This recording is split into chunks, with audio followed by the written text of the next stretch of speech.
Hello, this is Veronica, and I wanted to share with you the design team project that I made for the piece by piece this month.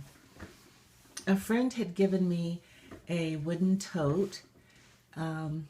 It needed painting and it had knobs on the bottom, but the bottom at that point hadn't been finished, and I like bottoms to be finished, and one of the legs was missing. So I took the legs off, the knobs that were the legs. I crackled the bottom of it. I like crackling. As you can see, my table here is crackled too. And it had a wooden rooster on it. And I have a lot of rooster decorations in my kitchen, so she thought I would like that, and so she picked it up for me. Anyway, so I had added, after I repainted it, added a few items to the box, embellishments. This green trim that you see along the top here, I got that at the Piece by Piece, and this butterfly is by Graphic 45. They're metal, and you can put them in an embossing folder and run them through your die cutting machine to emboss them. And so I added a butterfly there, a little piece of bling. And I love the French country papers from Graphic 45. So I used them, chipboard elements from that paper line, to add things to the sides of this. I added some burlap, a little scrap of burlap there. Flowers. This flower was from my stash. It's burlap. It's kind of off-white, which I thought would go well with the acrylic paint color that I chose for this. And it has a center made out of jute. I've added some different Prima flowers from various collections on the side of it. And then along the bottom, I've added another piece of lace from the Piece by Piece. And I don't know if you could see this well close up, but it's actually a piece of velvet trim, and then it that is laced through some black lace. So it makes it very dimensional. And then on the sides, I had covered the sides also with some of the paper from French Country from Graphic 45. And because this rooster is so colorful, I added a collage of flowers. There's some that are burlap. Most of these are by Prima, and there's even a floral spray in there. And I also added another spray of bling there on that side at the top. And just continuing around, I thought this would be considered I don't know, the back in my case. So I just put a little chipboard accent on this side and a little piece of bling.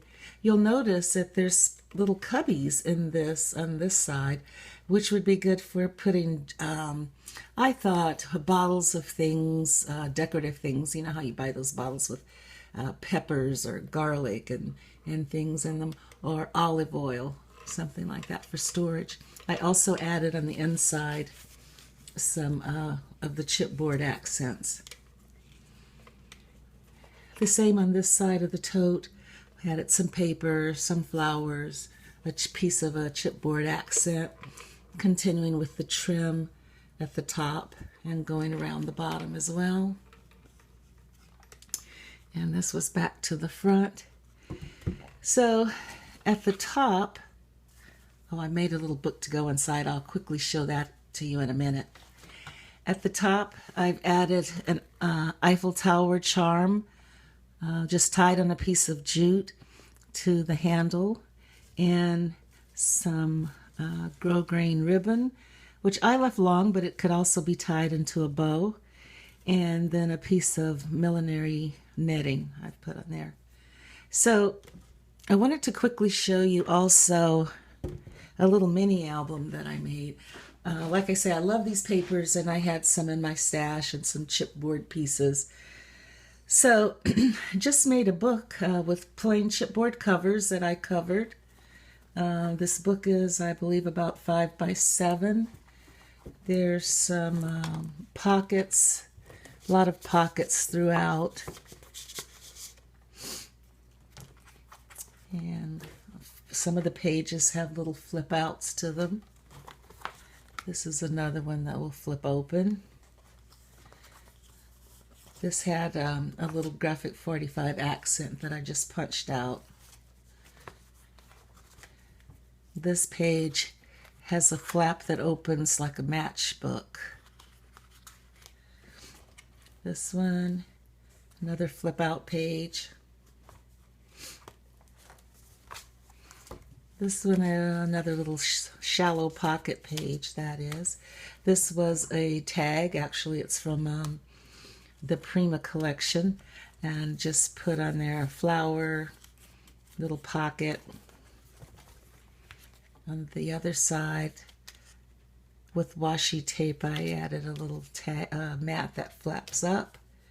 And this one, another page that opens out.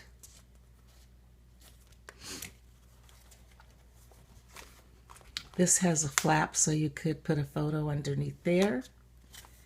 This just has a couple of photo mats on it. And this also lifts up. This page is actually not a pocket, but the back cover. I put a pocket inside the back cover. And that's pretty much it.